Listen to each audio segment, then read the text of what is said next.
Satu dosa yang sangat kecil dan ringan nanti dibawa di akhirat, tak bisa ditukar, ditebus dengan seluruh kehidupan di atas dunia ini dan di seluruh harta-harta benda-benda dunia ini. Tak bisa ditebus dengan hubungan kaum kerabat. Satu dosa yang paling kecil saja. Kalau sampai di akhirat manusia ingin menghapuskan dosa sekecil itu, walaupun harus mengorbankan seluruh kehidupannya di dunia, walaupun harus dia tebus dengan seluruh nyawanya dan nyawa kaum kerabatnya. Maka para nabi ingatkan manusia, tengah-tengah mampir di atas dunia ini telah diberi amanah-amanah ujian, yang tugasnya kalau kita laksanakan, Allah akan beri kita pahala yang kelak di ujung jalan hidup kita ini akan Allah tukar dengan kehidupan yang sempurna untuk menyenangkan dan membahagiakan kita.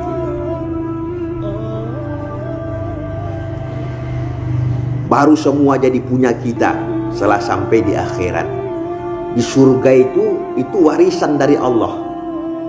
Kalau dunia ini adalah pemberian amanah, titipan.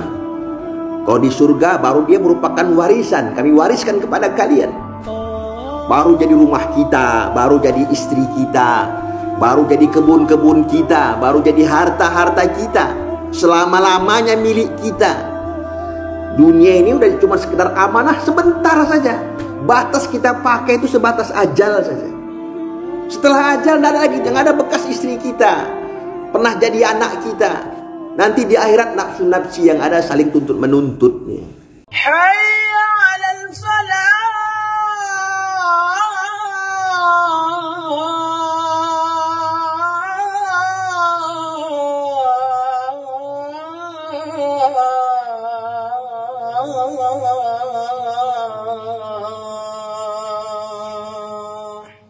Alhamdulillah, syukurillah, nahmaduhu wa nusallimu ala rasulillahil karim. Asyhadu an la ilaha illallah wahdahu la syarika lah, wa asyhadu anna Muhammadan abduhu wa rasuluh. Allahumma salli wa sallim ala sayyidina maulana Muhammad wa ala alihi wa sahbihi ajma'in. Hadirin jamaah rahimakumullah, bersyukur kita kepada Allah Subhanahu wa taala yang telah memberi kita karunia, nikmat dengan pemberian yang banyak dan pemberian yang besar. Di antara nikmat yang besar Allah beri kepada kita, Allah beri kita taufik, kemudahan untuk berpindah dari satu perintah ke perintah yang lain. Seharusnya manusia hanya mengerjakan sesuatu di atas dunia ini apa yang diperintah saja. Dan untuk bisa mentaati perintah Allah butuh pertolongan Allah, butuh hidayah dan taufik, butuh petunjuk, juga kemudahan untuk menjalankan petunjuk ini. Dan alhamdulillah Allah telah beri kita kemudahan untuk mengerjakan sholat subuh berjamaah. Ini termasuk perintah yang besar dengan ganjaran yang banyak, sehingga tidak semua orang-orang Islam ini Allah beri kemudahan untuk bisa sholat subuh berjamaah.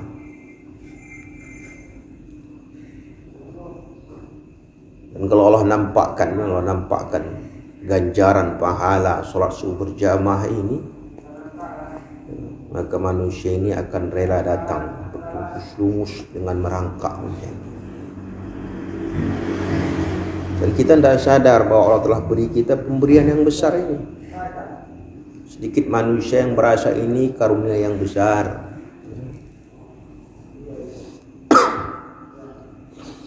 Kemudian Allah pindahkan lagi kita beriktikaf sebentar di masjid Allah ini sambil menunggu matahari terbit. Beriktikaf di rumah Allah menunggu matahari terbit itu Allah kasih pahala seperti haji dan umroh yang sempurna.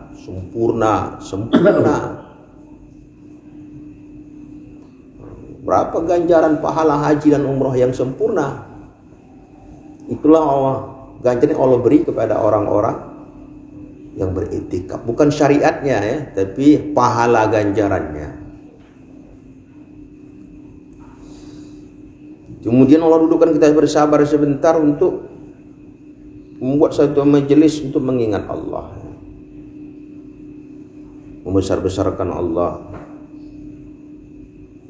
Ini juga taufik dari Allah. Duduk dalam majelis seperti ini, maka Allah akan mencintai orang-orang yang ada di dalamnya.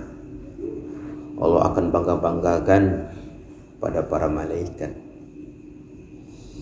Dan Allah beri pahala yang bercucuran, bukan diberi sebahagian atau sekali beri, tapi terus seperti air keran. Airnya terus menyucur. Sampai nanti puncaknya ketika kita bubar, maka ada satu malaikat penyeru, malaikat yang ikut hadir ya, dalam majelis kita ini. Nanti setelah bubar selesai mewakili para majelis, maka satu malaikat akan berdiri buat iklan. Bangunlah hai hamba Allah dalam keadaan kalian diampuni. Ampunan Allah itu adalah karunia yang besar. Satu dosa yang sangat kecil dan ringan nanti dibawa di akhirat, tak bisa ditukar, ditebus dengan seluruh kehidupan di atas dunia ini dan di seluruh harta-harta benda-benda dunia ini. Tak bisa ditebus dengan hubungan kaum kerabat. Satu dosa yang paling kecil saja. Kalau sampai di akhirat manusia ingin menghapuskan dosa sekecil itu, walaupun harus mengorbankan seluruh kehidupannya di dunia, walaupun harus dia tebus dengan seluruh nyawanya dan nyawa kaum kerabatnya, nampaknya kecil. Dosa diampuni ya Allah. Bukan mudah ya. Bukan perkara yang kecil ampunan dosa itu. Dan kita pasti setelah balik pasti hari-hari buat dosa dengan keadaan iman seperti kita, ilmu seperti kita ini, dengan ujian dunia, dengan musuh iblis yang luar biasa kerja kerasnya berusaha supaya kita ini celaka. Mustahil kita tidak berdosa.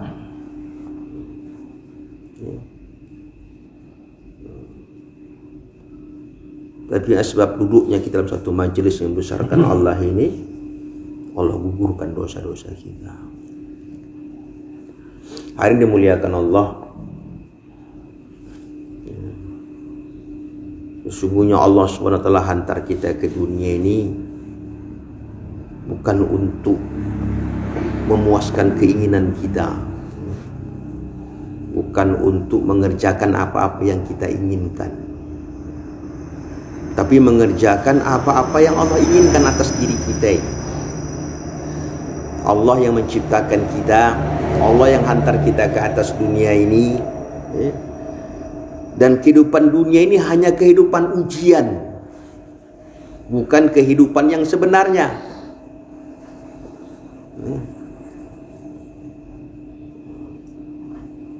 Dan seluruh rentetan kehidupan manusia ini telah termaktub dalam kalam dakwah, ucapan yang diucapkan seluruh para nabi dan rasul kepada umat, yang ditulis di tiap-tiap fase manusia. Dari mulai Nabi Adam alaihissalam beserta keluarganya, Nabi Nuh beserta kaumnya, kaum Ad, kaum Samud, dan dihantar nabi-nabi kepada mereka, Bani Israel, Madian, sahabat, sampai kepada sekarang kita umat akhir zaman ini, umat terakhir, umat ke-70. Tertibnya itu sama. Dihantar Allah ke atas dunia ini untuk menjalani ujian saja. Dan apa-apa yang harus dikerjakan manusia ini telah disampaikan oleh utusan-utusan Allah kepada tiap-tiap manusia di tiap-tiap fase kehidupan. Dan kalam dakwah inilah, kalam dakwah para nabi inilah yang harusnya menjadi acuan kita dalam menjalani kehidupan. Karena Allah hantar para nabi itu untuk memberi kita pengajaran, memberi kita pengajaran, pelajaran, memberikan kabar-kabar, memberikan aturan-aturan hidup dari Allah untuk kepada kita ini.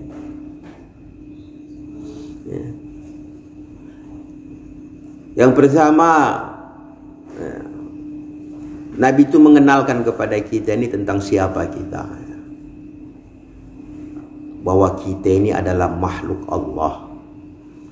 Ini mesti kita ulang-ulang lewat percakapan kita, dan harus kita ulang-ulang didengar lewat telinga kita ini, bahwa kita ini adalah makhluk Allah, yang ada karena diadakan oleh Allah, yang wujud karena diwujudkan oleh Allah.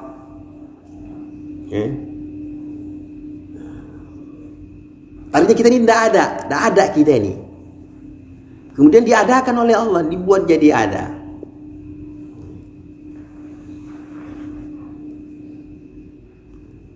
Kemudian kita ini dihantar Allah ke bumi Allah. Ini dunia ini punya Allah, bukan punya nenek moyang kita ya, bukan punya negara ini, bukan punya opung-opung kita ya. Seluruh dunia ini milik Allah. Lillahi ma fis samawati wa fil ard. Kepunyaan Allah lah di seluruh yang ada langit dan di bumi, dan apa-apa yang ada di antara keduanya, termasuk kita ini, bagian dari makhluk yang diciptakan oleh Allah. Dihantar ke bumi Allah, punya Allah semua. Dan selama di atas dunia ini kita fakir, tidak ada yang punya kita satu pun. Kita datang dalam keadaan fakir dan doif, lemah, telanjang, tidak bawa apa-apa, tidak bawa harta apa-apa. Dan nanti pun tinggalkan dunia ini, keadaannya sama. Hanya diberi kain kafan untuk menutupi aurat kita saja. Kita pun tidak bawa apa-apa, dalam keadaan juga lemah. Jadi kita tumbuh besar, bergerak, punya kekuatan, itu Allah yang beri. Yang buat mata kita bisa melihat, mungkin kita bisa mendengar, jantung kita bisa berdetak, darah kita mengalir, itu semua Allah yang buat. Allah yang gerakkan, bukan kita. Dan diberi kita ini akal dan pikiran, diberi kita hati, diberi kita amanah-amanah berupa anak, istri, kemudian harta-harta. Ini semua milik Allah, diamanah, bukan punya kita, bukan anak kita, bukan istri kita, itu hanya sebutan. Tapi masyarakat dia itu adalah manusia, hamba Allah yang titipkan kita sebagai amanah, perannya sebagai anak. Ada yang sebagai istri, sebagai orang tua kita, sebagai alur nasab sampai ke muka bumi ini. Yang ada hanya kita dan Allah saja. Diberikan semuanya itu merupakan pemberian oleh Allah sebagai amanah, titipan saja. Maka Allah sangat membenci kata-kata rumahku, anakku, kerjaku, hartaku. Tidak ada yang punya kita.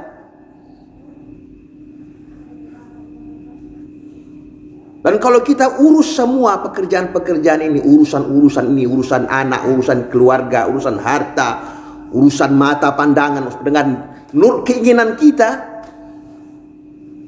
dalam masalah.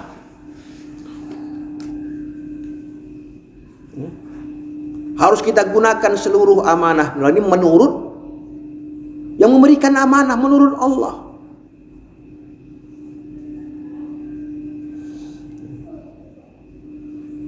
Maka para nabi ingatkan manusia ya, bahwa manusia ini datang dunia hanya sebentar saja mampir, dan akan terus melanjutkan perjalanan. Di tengah-tengah mampir di atas dunia ini itu diberi amanah-amanah ujian, yang tugasnya kalau kita laksanakan, Allah akan beri kita pahala yang kelak di ujung perjalanan hidup kita ini akan Allah tukar dengan kehidupan yang sempurna untuk menyenangkan dan membahagiakan kita. Baru semua jadi punya kita setelah sampai di akhirat. Di surga itu warisan dari Allah. Kalau dunia ini adalah pemberian amanah, titipan.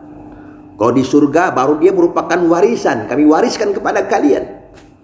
Baru jadi rumah kita, baru jadi istri kita, baru jadi kebun-kebun kita, baru jadi harta-harta kita, selama-lamanya milik kita. Dunia ini udah cuma sekedar amanah sebentar saja. Batas kita pakai itu sebatas ajal saja. Setelah ajal tidak ada lagi, yang ada bekas istri kita, pernah jadi anak kita. Nanti di akhirat nafsu-nafsi yang ada saling tuntut menuntut.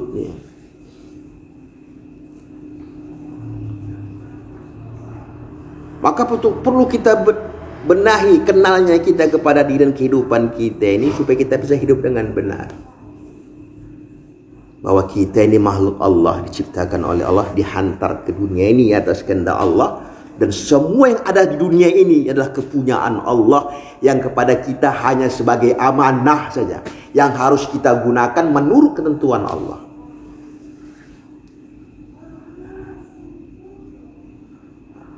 Maka Allah beri kepada kita ini aturan hidup berupa kitab-kitab. Kitab-kitab itu adalah pesanan-pesanan Allah. Allah hantar 100 suhuf kepada manusia ini.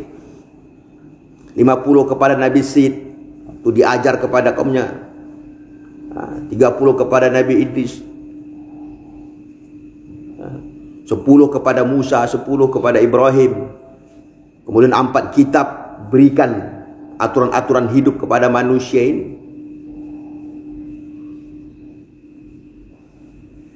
Ada kitab Zabur, Taurat, Injil, dan kepada kita umat akhir zaman Allah kasih aturan hidup yang paling sempurna melalui Al-Quran, mukjizat terbesar yang pernah Allah beri kepada manusia ini. Sesempurna-sempurna aturan hidup. Dan untuk bawa Al-Quran ini Allah hantar kekasihnya, makhluk yang paling dicintainya, manusia yang tidak ada lebih tinggi derajatnya di sisi Allah melebihi dia, dan dia Syahidul Anbiya, penghulu pemimpin seluruh para nabi dan para utusan oleh Allah. Untuk apa? Untuk mengajarkan Al-Quran itu kepada kita. Al-Quran itu kumpulan dari kalam-kalam Allah, keinginan-keinginan Allah, hukum-hukum Allah untuk dibawa masuk dalam kehidupan di dunia ini. Bukan simbol-simbol, bukan. Yang merupakan hudan lil muttaqin, petunjuk cara hidup, dan mempraktekkannya supaya mudah dipahami manusia. Maka Allah kirim utusan dari golongan manusia juga. Jadi Quran itu untuk kita, semua aturan itu diwariskan untuk kita, bukan untuk Nabi. Kalau ada pemerintah buat kurikulum pendidikan, buku pelajaran sekolah, itu bukan untuk guru, itu untuk murid-muridnya. Gurunya sebagai penghantar dan pengajar. Al-Quran itu, aturan Allah itu berlaku untuk kita, bukan untuk para nabi, bukan untuk Rasulullah. Rasulullah mencontohkan dan mengajarkan bagaimana Al-Quran itu diamalkan.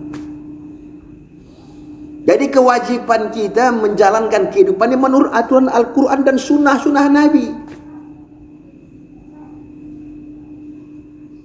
Bagaimana menjadi seorang anak, bagaimana menjadi seorang ayah, menjadi seorang suami, jadi orang pemimpin, jadi pedagang, menjadi rakyat, bagaimana makan, tidur, dan melaksanakan seluruh aktivitas dunia ini, tinggal mengikut contoh saja.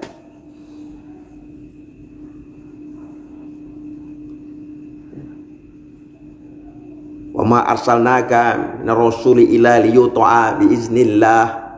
Tidak kami hantar Rasul kami kepada kalian untuk kalian ikuti atas izin kami. Allah telah izinkan Rasul itu sebagai ikutan kita. Laqad kana lakum fi rasulillahi uswatun hasanah. Dan sungguh alim Rasul itu adalah contoh yang sempurna. Maka jangan contoh-contoh yang lain lagi. Kalau kita mau hidup kita ini benar, semua kehidupan kita jadi benar dan diterima oleh Allah, maka ikuti saja Rasulullah. Dan para sahabat adalah sekelompok manusia di generasi awal umat zaman ini yang telah sempurna mengikuti Rasulullah, sehingga mereka menjadi manusia terbaik sepanjang sejarah kehidupan manusia. Dan zaman di mana mereka adalah sebaik-baik kurun sepanjang sejarah kehidupan alam jagat raya ini. Yang membuat terbaik itu apa? Karena semua aturan Allah dalam Al-Quran itu mereka sempurnakan dalam kehidupan mereka.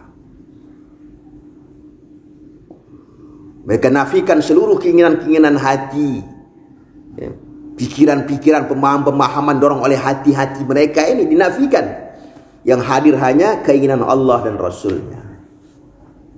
Di seluruh sisi kehidupan. Ada satu perkara mereka mau kerjakan, mereka akan tanya pada Rasul. Bagaimana tentang perkara ini? Tidak berani buat sendiri.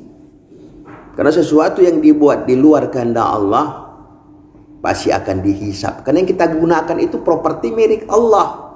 Waktu ini milik Allah, tenaga kita milik Allah, harta kita milik Allah. Kita gunakan di luar kehendak Allah, Allah akan menghisap kita dengan hisap yang sangat keras.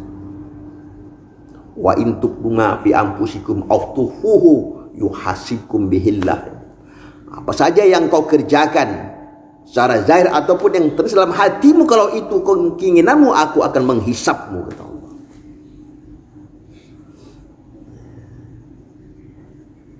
Dan sebagian besar manusia meninggalkan panduan ini. Bahkan kata Allah, kelak umatku ini, orang-orang Islam sendiri akan tinggalkan ini, cara hidup ini, akan tinggalkan sunnahku ini, akan tinggalkan agama yang kubawa ini, dan ikut orang-orang bodoh itu, meski mereka mengajaknya ke lubang biawak. Perbuatan paling bodoh pun yang dibuat orang-orang kafir, orang-orang yang tak mengerti kehidupan, yang tak dapat petunjuk, ada yang diikuti orang-orang Islam yang harusnya mengikuti Al-Quran dan Sunnah.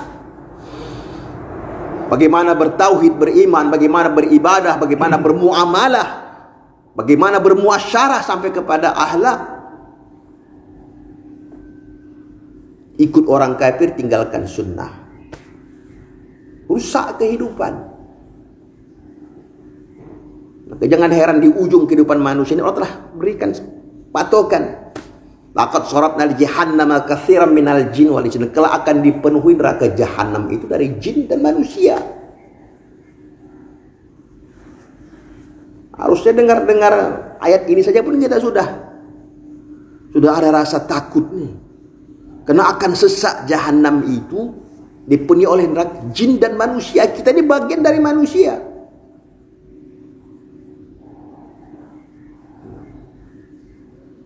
Yang kelak kandidat menuhi neraka jahanam karena apa? Karena salah memfokuskan inti kehidupan di atas dunia ini. Allah beri kita Al-Quran dan Nabi sebagai utusan untuk mewarisi keinginan Allah atas diri kita untuk kita pakai dalam kehidupan kita. Kita malah ikuti orang-orang yang telah Allah murkai dan orang yang telah Allah sesat. Padahal kita hari-hari doa kepada Allah. Ihdinas siratal mustaqim, siratal ladzina an'amta 'alaihim ghairil maghdubi 'alaihim waladdallin. Ya Allah, tunjukilah aku jalan kehidupan yang lurus, yang sampai kepada keridhaan-Mu. Jalan hidup yang Kau ridhoi itu adalah orang-orang yang telah Kau beri nikmat atas mereka. Siapa itu? Bukan jalan orang-orang kaya, orang-orang berpangkat. Tapi minan nabiin wasyiddiqin wasyuhada'i wassolihin. Jalan orang-orang yang lalu usul para nabi dan rasul. Kemudian para syiddiqin, orang-orang yang membenarkan para nabi dan rasul, orang-orang yang buat kerja sebagaimana kerja nabi dan rasul. Kemudian para syuhada, orang-orang yang telah mengorbankan kehidupannya bahkan nyawanya dalam mentaati Allah.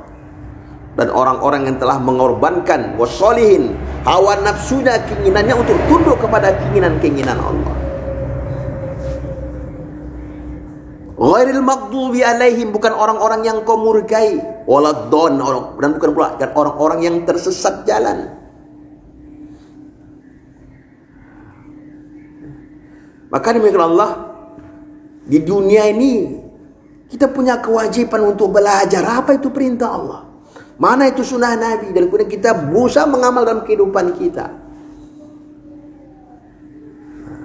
Karena Allah ciptakan kita ini untuk perkara itu, bukan untuk membesarkan keinginan-keinginan kita. Aku mau begini, aku buat seperti ini. Tapi bukan apa-apa yang Allah inginkan asli. Walaupun secara zahir paling tak cocok dengan keinginan kita. Dan sebahagian besar keinginan Allah itu tak sesuai dengan keinginan hawa nafsu kita. Itu yang perlu dijihadi, perlu sungguh-sungguh berjuang melawan hati kita sendiri, melawan diri kita, melawan keinginan kita sendiri. Kitalah pewaris kitabullah itu.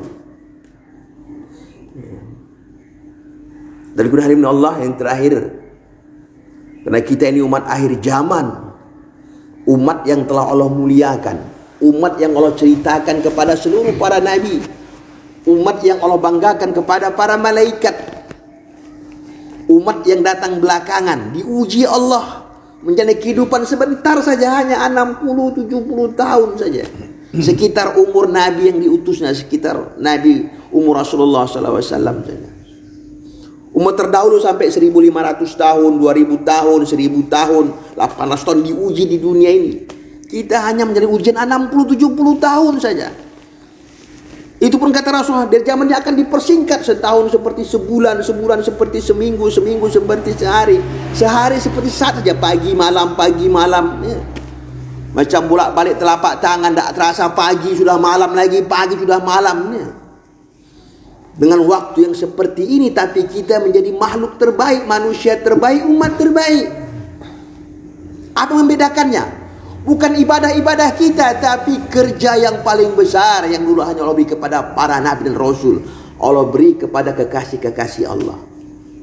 Kerja nubuwah liilai kalimatillah, menegakkan kalimat Allah, buat kerja dakwah sebagaimana kerjanya para nabi.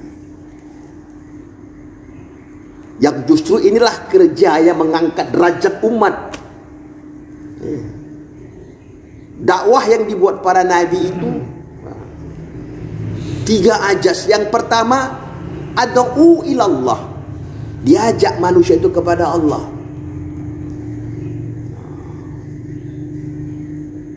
Diajak kepada taat kepada Allah. Oh, mesti kenal dulu Allah, mesti begini, mesti begini. Itu budaya setan itu. Diajak kemana umat ini?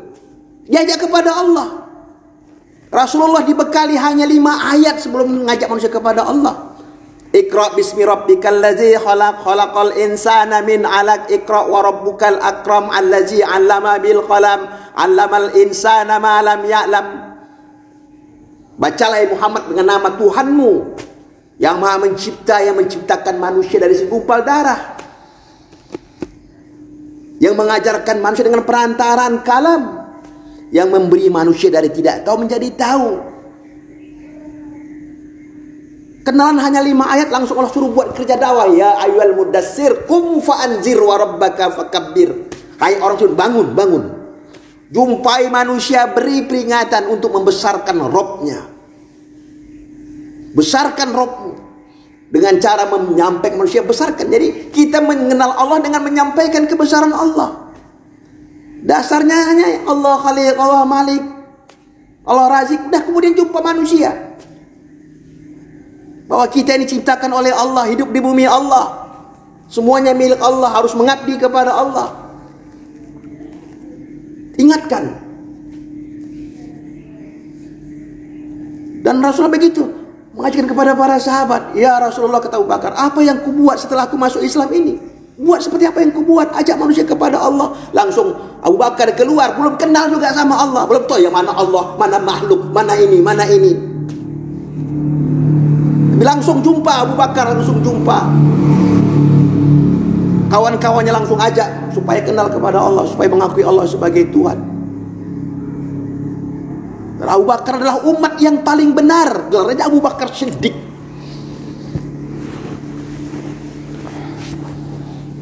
Rasulullah ajarkan dulu dia kitab ini, belum turun aturan-aturan, tapi langsung disuruh ajak manusia kepada Allah.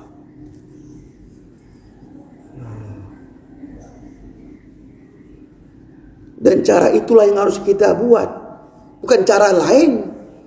Bukan harus kenal dulu, akal suruh sifat-sifat Allah masuk dalam hati kita. Macam mana masukkan? Justru lewat dakwah itulah kita masukkan kebesaran Allah dalam hati kita.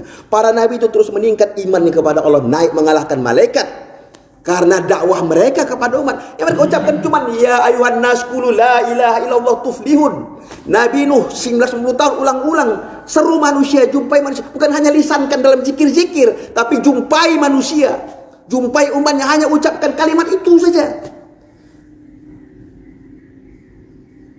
Tapi iman Nabi Nuh terus meningkat mengalahkan imannya para malaikat. Malaikat yang ibadahnya luar biasa, yang sekali sujud ribuan tahun. Yang sekali ruku ribuan tahun, ada yang ruku sampai hari kiamat, sujud sampai hari kiamat, nggak bangun-bangun. Ada yang itidal, kira sampai hari kiamat, ada yang sebut nama Allah sampai hari kiamat. Tapi dikalahkan oleh iman para nabi yang hanya mengatakan qulu la ilaha illallah tuflihun.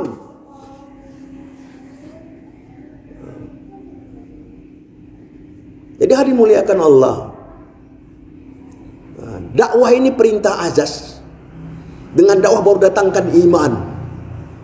Dengan iman baru ada kekuatan untuk menuntut ilmu. Akan ada kekuatan untuk melaksanakan perintah Allah. Baru ada kekuatan yang untuk berkorban di jalan Allah. Umat ini adalah milata Ibrahim. Milahnya pengorbanan. Umat ini harus mengorbankan seluruh keinginannya untuk dapatkan keridhaan Allah. Innallaha astara minal mu'minin amwalahum bi anfusihim bi anna lahumul jannah. Sungguhnya telah aku beli, kata Allah, kehidupan kalian, diri dan seluruh harta kalian dengan surga. Kita harus buat tijarah, perniagaan, tukar menukar dengan Allah melalui pengorbanan di jalan Allah. Kalau kita tidak mengorbankan kehidupan kita ini, kita akan nggak akan dapatkan keridhaan Allah. Sampai ridho kita dengan ujian-ujian yang terus Allah ulang-ulang. Makin kita semakin dekat Allah, makin ujian kita secara zahir nampak seperti merusak kehidupan. Itulah justru yang betulkan kehidupan kita. Maka Allah buat sahabat itu dengan susah payah semuanya. Sebagai contoh di awal, bagaimana umat ini, bagaimana umat akhir zaman, bagaimana para sahabat menjadi makhluk, menjadi manusia, menjadi umat yang sempurna. Semua dengan mujahadah dan kesusahan, mengorbankan seluruh keinginan mereka. Mengorbankan kehidupan mereka, pisah dengan keluarga mereka, berhijrah, berperang, harta-harta semua habis di jalan Allah. Dan itu berlaku kepada kita. Allah katakan, apakah kalian mengira akan kumasukkan ke dalam surga sebelum kalian merasakan apa yang dirasakan orang sebelum kalian, kata Allah. Siapa generasi kita? Para sahabat yang memimpin. Apa yang mereka buat untuk agama ini? Kita sering baca dengar dari hati sahabat, beruntung kita di Allah telah ikut usaha dakwah ini. Dalam usaha ini kita diberi taufik untuk mendengar kisah-kisah para sahabat. Karena itu panduan kita, tidak bisa dipisah. Kita dengan sahabat itu Allahnya sama, kitabnya sama, aturan hidupnya sama, nabinya sama, ancaman surga nerakanya juga sama. Mereka susah payah berkorban untuk agama, kita mau senang-senang, lantas mau sama masuk ke surga. Kata Allah, apakah kau mengira, kata Allah, kita mau seperti orang kafir di dunia ini, melampiaskan keinginan-keinginan kita, lantas kita berhayal-hayal masuk surga. Itu orang bodoh, kata Rasulullah.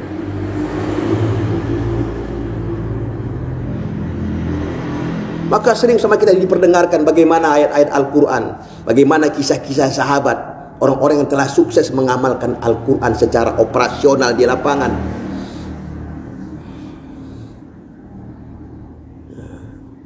Dan mereka semua orang-orang yang telah berjuang, mengorbankan kehidupan dan harta mereka untuk dapatkan keridhaan Allah, untuk buat kerja dakwah. Dakwah ini amalan yang paling banyak membutuhkan pengorbanan. Dan ajas dakwah itu 3. Ajak manusia kepada Allah, kemudian menjumpai umat, mesti keluar, mesti jumpa sama manusia. Maka dia bilang kuntum khairul umat uhrijat linnas, kan umat terbaik, kan harus keluar jumpa manusia, yang harus dikeluarkan untuk jumpa kepada manusia. Dan usaha dakwah ini Pak sebagai sarana, tidak ada usaha lain yang membuat manusia ini untuk jumpa manusia. Coba lihat semua firqah-firqah, aturan hidup, jalan hidup yang dikira manusia untuk menjadi Allah itu, mana yang jumpa manusia? Kan cuman kita disuruh jumpa manusia di makom, disuruh jumpa tetangga, jumpa dua jumpa kaum sebelah, jumpa kampung sebelah, jumpa orang di kabupaten sebelah, jumpa orang di negara sebelah, sampai ke negeri jauh Pak, dihantar rombongan-rombongan secara istimaiyat. Kan cuma usaha ini yang ada. yang buat dakwah menurut cara Nabi. Ajak manusia kepada Allah, kemudian jumpa kepada manusia, Pak.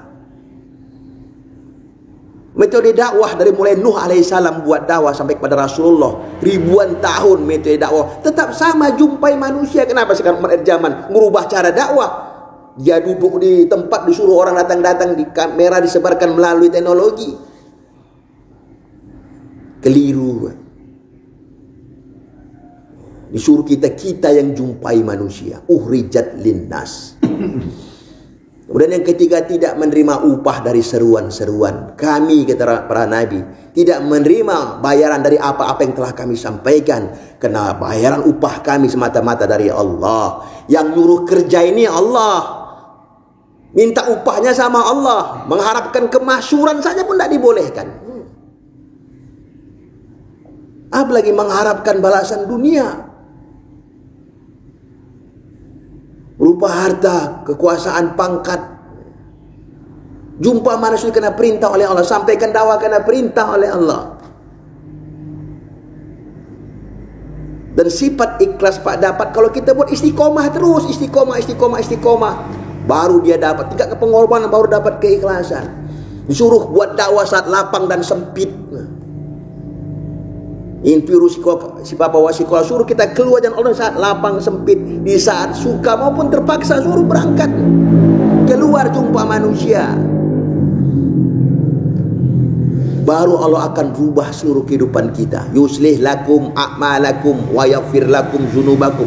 Aku akan perbaiki dirimu. Diri itu apa, Pak? Iman dan ilmu. Allah akan perbaiki keyakinan dan pemahaman kita, Pak, lewat kita keluar ucapkan dakwah itu.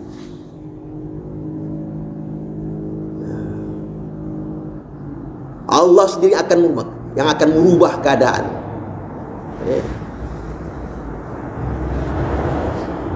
Aku akan rubah yakin aku paham, dan aku rubah juga amal-amal perbuatanmu. Kalau sudah yakin berubah pemahaman, Allah rubah lagi amal-amal kita.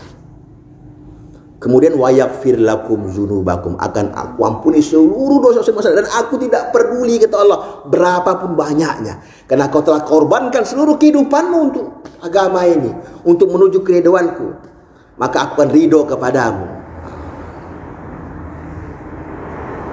Puncaknya baru Allah beri kita surga, karena Allah sudah ridho kepada kita. Allah suka dengan apa yang kita kerjakan, Pak. Allah suka nengok kita ini dengan untuk agama ini berjuang, sampaikan dakwah ini, harus pisah dengan keluarga, harus korbankan harta kita, harus bersusah payah, bertungkus lungus, bercapek-capek. Suka Allah, bahkan sampai mati untuk agama ini suka Allah. Kalau Allah sudah ridho sama kita, baru Allah wariskan kepada kita surganya Allah. Baru kita boleh lampiaskan seluruh keinginan-keinginan kita. Silahkan lampiaskan seluruh keinginan-keinginan. Wala sawfa yu'tika rabbuka fatarda, kata, aku akan balas sampai kalian puas. Dunia ini gak akan pernah puas, Pak. Tidak ada kepuasan di dunia kecuali bagi orang-orang yang qanah. Dan qanah itu Allah beri sebagai hadiah. Bukan kita bisa paksakan diri kita supaya qanah. Kita korbankan harta kita untuk agama, Allah akan berasa cukup walaupun dalam kekurangan, Pak. Akan cukup. Tapi orang-orang yang terdapat sifat qanaah, diberikan kepada 3 gunung emas, akan cari lagi pangkat tinggi, akan cari pangkat tinggi lagi. Maka jangan heran, saksikan sama-sama orang-orang yang tak punya qanaah, habis hancur kehidupannya gara-gara pangkat mau dikejar-kejar, gara-gara numpuk-numpuk harta, hancur kehidupan. Maka semua aturan agama, termasuk berjuang untuk agama yang nampaknya seperti susah-susah, mengorbankan kehidupan dunia, sebenarnya membuat kehidupan kita menjadi baik. Baru kita mati bisa bawa kalimat la ilaha illallah. Baru di mulut kita ini akan keluar la ilaha di akhir kalam, Pak. Sering dibayangkan kepada kita ini, bagaimana satu orang kiai miliar burung beo yang hari-hari ucap la ilaha illallah, tapi ketika akhir hayat tak bisa ucapkan. Karena rupanya agar dia membekas ke hati, itu bukan sekedar lisankan, tapi min qauli, dibuat perkataan. Aksiru min qauli la ilaha illallah. Banyak-banyak menceritakan bagaimana kebesaran-kebesaran Allah. La ilah, nafikan makhluk, tak ada makhluk-makhluk. La ilah, yang ada hanya Allah saja. Itulah tanda sukses kita jadi manusia. mati bawa kalimat la ilaha illallah. Diamanahkan di awal kehidupan kita dulu ketika di alam roh, alaiha nahya wa alaiha namutu. Atas perkara itu kita hadir di dunia ini untuk membesarkan Allah. Kemudian mati, kita akan bawa kalimat ini kepada Allah dengan sempurna. Maka Allah tak ada jalan lain kecuali satu-satunya jalan. Kul hadhihi sabili ad'u ilallah. Inilah jalan satu-satunya untuk mencapai kepada keridhaan Allah, dengan buat dakwah dengan 3 ajas pengorbanan yang dibuat para nabi. Ajak manusia kepada Allah, ajak kemudian jumpai manusia ini, dan kita korban dengan diri harta kita untuk buat kerja ini. Dan sekarang teka aja semakin meningkat, hampir tidak ada lagi waktu kita untuk istirahat. Suruh keluar, harta kau enggak sempat lagi ngumpul bikin harta, bentar-bentar tak aja ya. Dan ini sebenarnya bukan beban ya. Ini kemuliaan. Allah hendak buat baik harta kita, hendak berkahi umur kita, hendak berkahi ilmu kita. Perkara yang tidak bergerak padang mahsyar bergeser ke kita kecuali 3 perkara ini tuntas. Kemana waktu kita habiskan, kemana harta kita belanjakan, dan apakah ilmu agama ini yang kuamanahkan ini sudah kalian amalkan.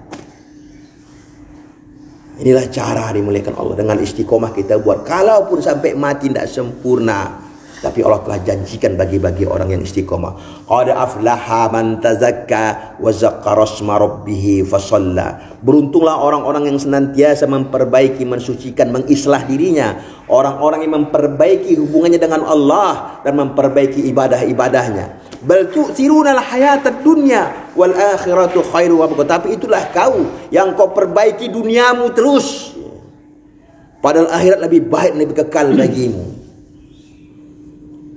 Ini seolah Allah ini siap-siaplah ini. Yang belum nisab tahun ini Pak, nisab ya.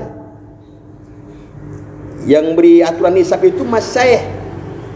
Dan Mas Syekh itu tak berikan kita nisab murka hawa nafsunya, tapi petunjuk dari Allah. Yakinlah semua usul-usul dakwah ini, tertib usaha dakwah di akhir zaman ini bukan kehendak para masyayikh kita. Sama seperti Nabi, tidak sampai ke Nabi itu menurut hawa nafsunya, tapi wahyu dari Allah. Begitulah para ulama-ulama dakwah ini, mereka hanya sebagai perantara saja.